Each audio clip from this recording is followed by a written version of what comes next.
Okay guys, before we start part 3 of making our AWS Cognito user pool, let's learn a little bit more about AWS Cognito. So why use AWS Cognito? AWS Cognito is a service that helps manage user authentication and authorization. It allows you to sign users up, confirm their identity, and securely manage user sessions with tokens.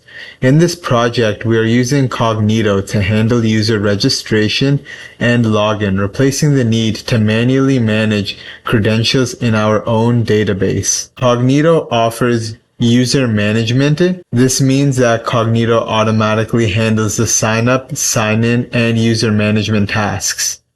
It'll handle security. It provides a secure authentication using industry standard protocols like OAuth 2.0 and JavaScript Web Tokens, aka JWT tokens. It offers scalability. Cognito scales automatically to handle large user bases without additional efforts. What are the problems solved by Cognito? It eliminates the complexity of handling passwords, hashing, and token generation manually.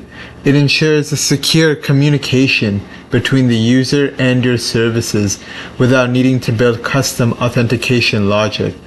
It reduces the time and effort required to manage users and their permissions across multiple applications. In short, we use AWS Cognito to securely authenticate users, issue tokens for session management, and simplify user management tasks in serverless applications. We are creating a Cognito user pool, which is a secure directory to store and manage user signups, logins, and authentication. This allows us to easily manage users, confirm their identities, and issue tokens for secure access to our serverless application.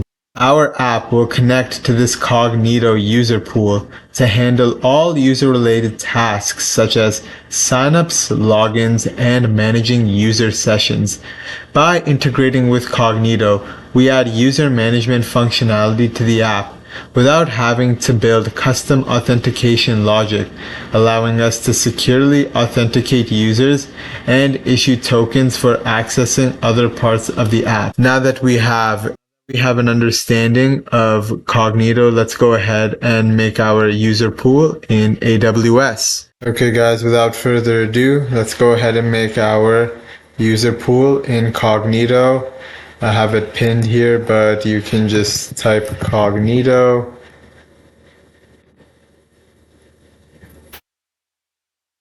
So first we will just click create user pool. Next, we will choose to collect the username and email. We will not select this federated identities, meaning that the users will not be able to sign up with Gmail or Facebook. Let's click next. We will keep the Cognito defaults for the password requirements in the password policy mode. We will choose no MFA because if you don't know, MFA just means that when you try to log in, you're gonna get a notification on your phone saying, are you logging in? It's kind of like when you log in from a different device and Google sends you that notification. Somebody logged in on your email, but I'm not going to set that up here. We can leave this self-service account recovery enabled, and even though I'm not going to really touch this. And the delivery method for user account recovery message, we're going to choose email only.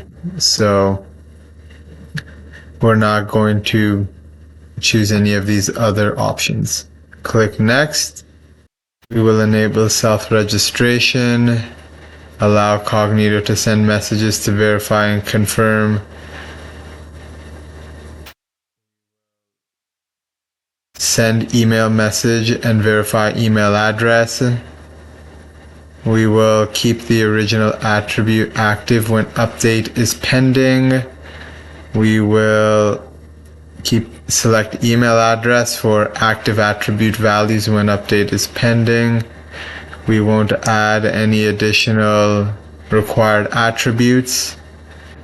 We won't modify these custom attributes, and we will click next. So basically step 3, you just left all the defaults. Next, we will send emails with Cognito, because I'm not going to set up the simple email service in Amazon and AWS. This will be more than enough for the purposes of this project. Also, by the way, guys, just keep note of the region you create all your resources in. It's possible you can get an error if you create resources in one region and then another resource in another region. I just keep it simple and I make everything in Ohio or USDs too. We can click next. Leave the from email address as a default. This is the email address that will send your confirmation code to confirm your sign up. We will click next. We will create a user pool name, so I'm just going to call this notes v4. You can use the Cognito hosted UI, but I'm not really going to mess with this because we're developing our own UI and using Cognito in the backend and interacting with it through JavaScript and using the APIs made available to us. So you can, if you want to play with this, you can, but it's not going to be really used for our application.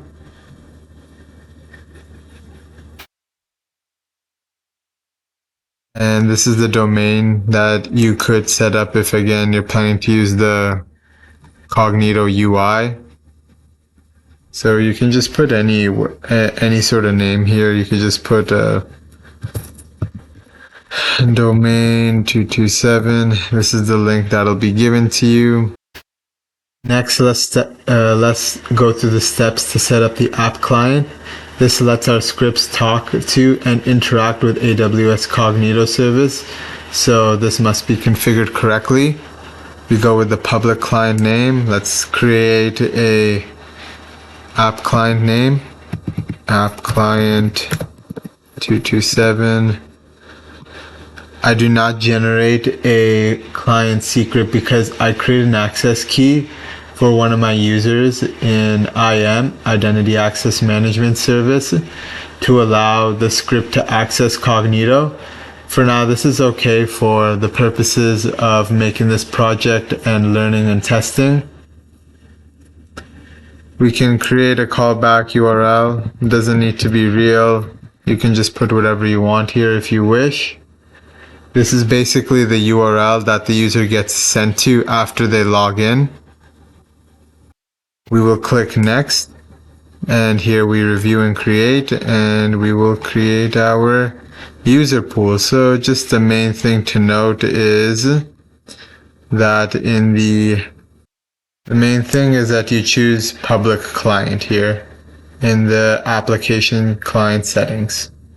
And I don't make a client secret, but we're going to handle that in another way later on. So we just create our user pool.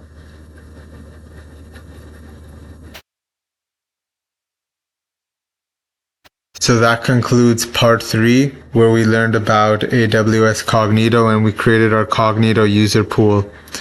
Stay tuned for the next part. Thanks for watching and please subscribe.